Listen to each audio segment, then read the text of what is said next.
오늘 말씀의 제목은 다른 복음은 없다. 다른 복음은 없다입니다. 바울이 복음을 전하면서 이 갈라디아 지역의 이 교회가 어떻게 보면 첫 교회라고 생각할 수도 있을 만큼 아주 애정을 쏟았던 그런 교회였습니다. 그런데 거기서의 사역을 뒤로 하고 이제 시리아 안디옥 쪽으로 이제 가서 얼마 지나지 않았는데 그 갈라디아 교회의 소식이 들려오는데 지금 여러 가지 교회에 어려운 문제가 생긴 것을 알게 됐는데 바울이 정말 분해하고 있는 것은 이 갈라디아 사람들이 너무나 쉽게 그리고 너무 빨리 다른 복음을 지금 받아들이고 있다는 소식을 들었습니다. 그 당시 그 갈라디아 교회의 그 근간을 흔들고 있었던 문제는 세 가지로 생각할 수 있습니다. 첫째는 율법을 지켜야만 복음을 얻을 수 있다 하는 그런 사상이에요. 그 거짓 교사들이 참 교묘한 게 그래 너희가 전하는 예수 맞다. 그분 십자가에 죽으신 거 맞다. 그건 역사적인 사실이니까 그 당시 그 사람들이 볼 때는 그리고 부활하신 것도 맞다. 그런데 율법을 지켜야 된다. 그러니까 율법을 지키지 않고 어떻게 구원을 받을 수 있느냐라고 하는 이런 율법주의가 슬며시 파고 들어온 거예요. 또 반대로 반율법주의도 있어요. 그러니까 율법은 이제 필요 없다. 율법은 이제 필요 없다. 그냥 은혜로 우리가 복음을 받아들이면 된다. 율법은 아예 필요 없다는 거예요. 또 사도 바울의 그 사도권을 자꾸 흔들어 가지고 교회에 덕을 끼치지 못하고 교회로 하여금 요란하게 만드는 저 사람이 전하는 복음이라면 나는 받고 싶지 않아 이렇게 자꾸 만드는 그런 방법을 거짓 교사들이 이 갈라디아 교회에서도 그렇고 고린도 교회에서도 그렇고 그런데 사도 바울이 얘기하는 이 복음은 도대체 어떤 걸까요?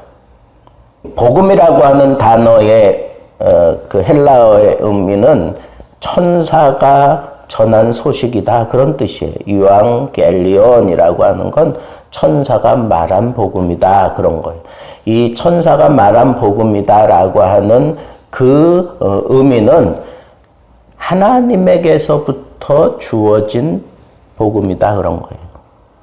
천사는 하나님의 이 메신저잖아요. 그죠? 가브리엘이 하나님의 메신저예요. 그러니까 하나님의 말씀이라는 거예요. 하나님이 우리에게 전한 복음. 그러니까 이건 차원을 지금 달리하고 싶은 거예요. 무엇과? 사람들이 얘기하는 복음. 그것과는 차원이 지금 다른 거다라고 하는 거예요. 그러니까 하나님에게서 시작된 그런 복음을 얘기하는 거고 또 다른 하나는 이 하나님에게서 전해진 복음이기 때문에 세상 사람들이 짜 맞추는 그런 흠이 많은 복음이 아니라는 거예요. 완전하고 흠이 없다는 거예요. 완전하고 흠이 없는 복음을 우리가 너희에게 전한 것이다. 그걸 한마디로 얘기하자면 은혜다. 은혜. 하나님의 은혜다 이거예요. 복음이 뭐냐? 은혜예요. 그 은혜 속에는 하나님의 인간을 향한 구원에 대한 깊은 경륜이 들어가 있어요. 그게 하나님의 은혜예요. 하나님이 뭐가 아쉽다고 죄와 허물로 죽은 인생들, 냄새나는 벌레만도 못한 인생들을 구원하시려고 그런 깊은 경륜까지 써가면서 인간들에게 복음을 전할 필요가 뭐가 있겠어요. 그런데 하나님은 그렇게 하셨다는 거예요. 이 성경을 한마디로 정리하면 하나님의 인간 사랑함의 결실로 말미암는 그 구원이에요. 그것을 창세기부터 요한계시록까지 일목요연하게 풀어간 게 그게 복음이에요. 그러니까 하나님의 사랑이 나타나지 않고 하나님의 사랑이 묻어나지 않는 복음 있을 수 없다는 거죠. 그 사랑의 절정이 뭐예요? 예수 그리스도의 십자가예요. 예수 그리스도가 육신을 입고 이 땅에 내려오신 것도 참 낮아지신 건데 십자가에 죽기까지 사람이 죽은 게 아니에요. 신이 죽었다. 말이 됩니까? 그런데 거기까지 복종하셨어요. 거기까지 복종하셨다고. 그래서 열어놓은 구원의 길, 그것이 바로 복음이에요. 십자가를 통하여 하나님께로 갈 수 있는 길이 열려진 이 소식이 바로 복음이라는 거예요. 그런데 더 기가 막히는 것은 그 복음을 받아들인 자들이 아무 공로 없이 구원을 받는다는 거예요. 아무 공로 없이. 인간적인 어떤 그런 종교적인 열심이 필요치 않아요. 그리고 성경이 기록되어 있는 대로 우리가 그 율법적인 그런 삶을 우리가 살아가려고 발버둥 치지만 그러다가 넘어질지라도 그 구원이 변개되지 않아요. 무한한 하나님의 은혜로 그걸 받은 거예요. 그리고 우리가 이 복음을 받고 난 이후에 우리의 힘으로, 우리의 능력으로, 우리의 어떤 그런 재능을 가지고 이 구원을 이루어가는 게 아니에요. 이 구원을 이루어 가려고 발버둥 칠 수 있도록 하나님의 영, 성령께서 우리 속에 내주해 계시고 우리 속에서 역사하시고 우리를 사로잡아 주시고 우리로 하여금 하나님 앞에 기도하게 하시고 기도 생활 못하면 하나님의 영이 탄식해서라도 하나님 앞에 대도해 주시며 우리를 하나님의 자녀답게 살아가게 만들어 주시고 마침내 천국 가는 그날까지 우리를 떠나지 않고 우리 속에서 역사하시는 하나님의 영. 여러분, 복음은, 은혜는 성부 하나님, 성자 예수님, 성령 하나님이 함께 사역하며 우리를 구원하는 거예요. 그게 은혜예요. 하나님에게서 시작됐고 하나님이 완성해 놓는 게 그게 구원이고 그게 은혜입니다. 거기에 인간적인 노력이 필요 없어요. 인간적인 노력으로 인간이 쌓아놓은 어떤 그런 공적, 선행 이걸로 구원받는 게 아니에요. 오로지 하나님께서 시작하셨고 하나님께서 진행하시고 하나님께서 마감하시는 게 그게 구원의 역사고 구원의 은혜입니다. 그러니까 은혜지요. 그게 은혜예요. 왜 다른 복음이라고 할까요? 그리스도의 은혜 외에 다른 것으로 구원 얻을 수 있다라고 얘기하는 건 그건 싹 다 가짜라는 거예요. 근데 자꾸 대두되는 게 뭐예요? 인간의 선행, 종교적인 열심 이런 걸로 구원 얻는다고 생각해요. 구제 뭐 이런 걸로. 그래서 종교 시대에 이 구제하는 그 동전이 그 상자에 딱 떨어지는 그 순간 연옥에 있던 사람들이 뭐 천국으로 간다 이따위 소리 해가면서 사람들을 그렇게 혹하게 만들어서 이상한 짓 했잖아요. 그래서 이럴 수는 없다. 그러면서 개혁을 일으킨 게 루터 아닙니까?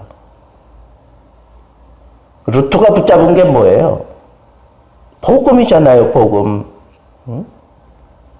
진정한 하나님의 복음은 우리 인간들의 어떤 노력에 의해서 주어지는 게 아니다라고 하는 그 사실을 붙잡고 복음에 대한 선언을 하고 교황청으로부터 떨어져 나온 거 아니겠어요? 그게 개혁이잖아요. 그게 개혁이라고요. 근데 오늘날도 마찬가지예요. 지금도 계속해서 다른 복음이 들어오는 게 다 한꺼번에 이렇게 싸잡아 놓으면 다 인간의 어떤 선행과 인간의 노력과 인간의 땀을 필요로 해야만 복음이라고 인정하려고 하는 인간적인 그런 생각, 인간적인 노력들이 무수하게 지금 대두되고 있고 계속해서 그걸 가지고 오직 은혜로 구원받는다고 하는 이 사실을 자꾸 흔들어대고 있어요. 지금도 마찬가지입니다. 지금도. 그런데 그것이 조금 더 교묘하게 바뀌잖아요. 어떻게 바뀝니까? 네? 하나님 인정해요. 그렇지만 절대 신은 아니다 이거예요. 하나님은 그저 상대적으로 초월에 계신 분일 뿐 다른 잡다한 신들을 대두시키면서 다른 구원의 길을 제시하면서 은근슬쩍 거기에 끼워 맞추려고 하는 게 오늘날의 종교다원주의예요. 이 종교다원주의가 그거예요. 절대 신은 없다. 그러니까 우리의 믿음도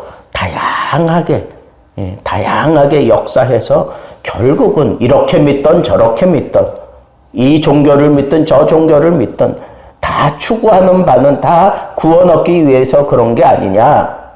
그리고 이런 노력을 해서 다 같이 천국에 가야 한다.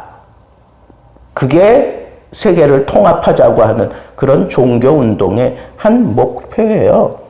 그게 종교다원주의가 만들어낸 사상이라고요.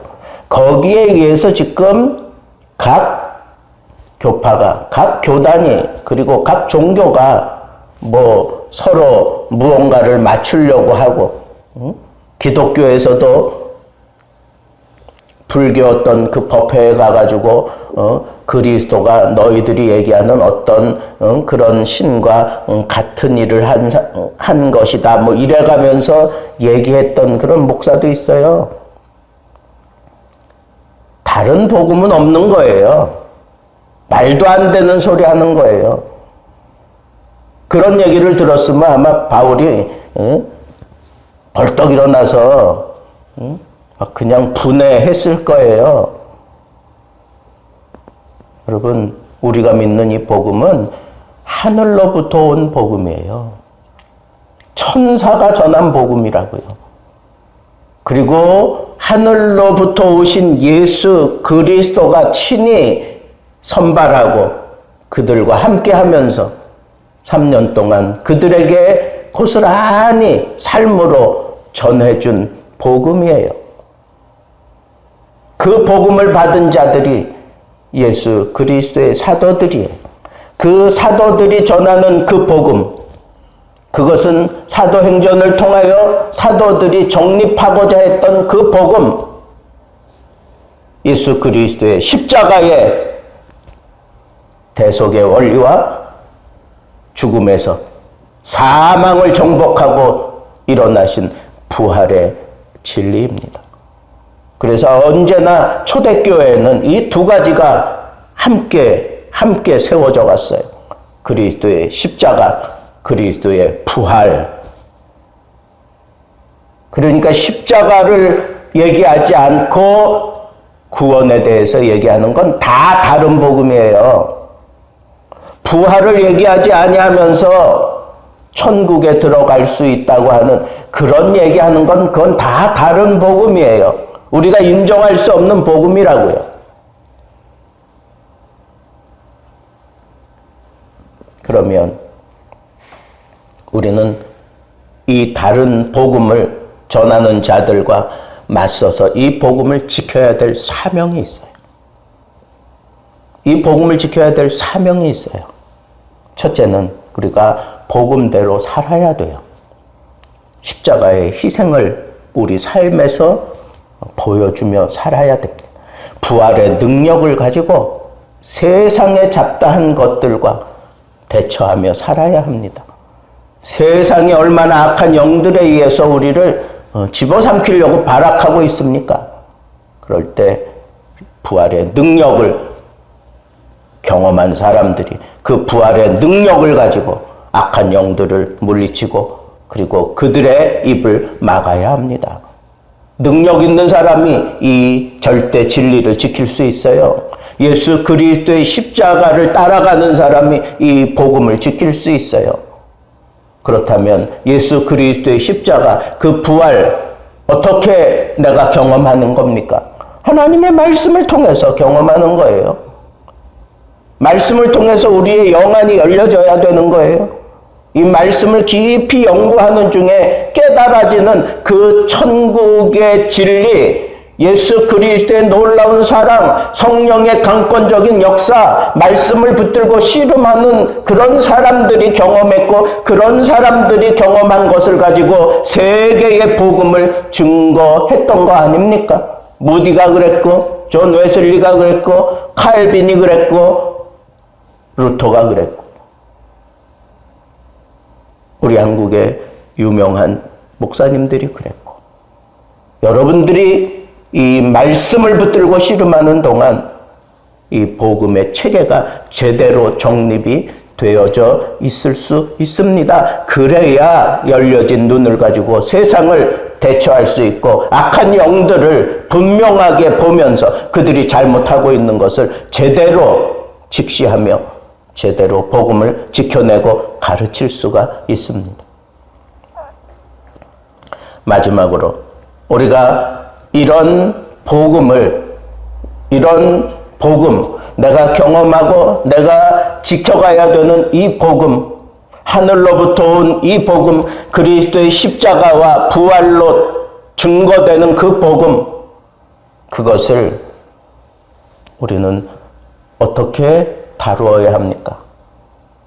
여기 보니까 바울은 이런 자세로 복음을 다뤘다 그랬어요. 내가 하나님께 좋게 하랴, 사람에게 좋게 하랴. 어떤 때는 이 말씀에 입각해서 잘못하고 있는 사람들을 아주 호되게 혼을 낼 수 있어야 돼요. 우리 교회 청년이 늦지막하게 와가지고 예배 다 끝나고 난 다음에 와가지고 그래도 뭔가 마음에 끌리는 게 있으니까 온 거잖아요. 그래서 같이 대화하면서 목사님이 나의 스승 아닙니까? 그래. 그러면 목사님 스승답게 나를 좀 아주 호되게 좀 책망하시고 강하게 나를 좀 다루어 주십시오. 그렇게 고백을 하고 갔어요. 전 뒤통수 맞은 기분이 들었어요. 그래, 이게 맞는 거다 하는 생각이 들었어요. 복음은 어차피 받아들이는 사람들이 받는 거예요. 그 사람들의 입장을 생각하면서 복음 전할 필요는 없는 거예요. 복음은 복음대로 그냥 강력하게 전하는 거예요. 성령께서 역사하셔서 그 사람의 마음을 흔들어 놓을 거예요. 그 사람이 제대로 받아들이도록. 혹은 상처 입어도 괜찮아요. 성령께서 그와 교통하시며 풀어내시고 옳고 선한 길로 인도해 주실 것을 믿고 그냥 복음은 복음대로 전하면 되는 거예요. 사람들 눈치 보면서 전할 필요가 전혀 없다는 거예요. 하나님 살아계신 걸 믿을진데, 성령께서 역사하시는 걸 믿을진데, 내가 그리스도의 사랑과 그리스도의 부활의 능력을 가지고 전하는 복음이라면 하나님만 생각하고 전하면 되는 거예요.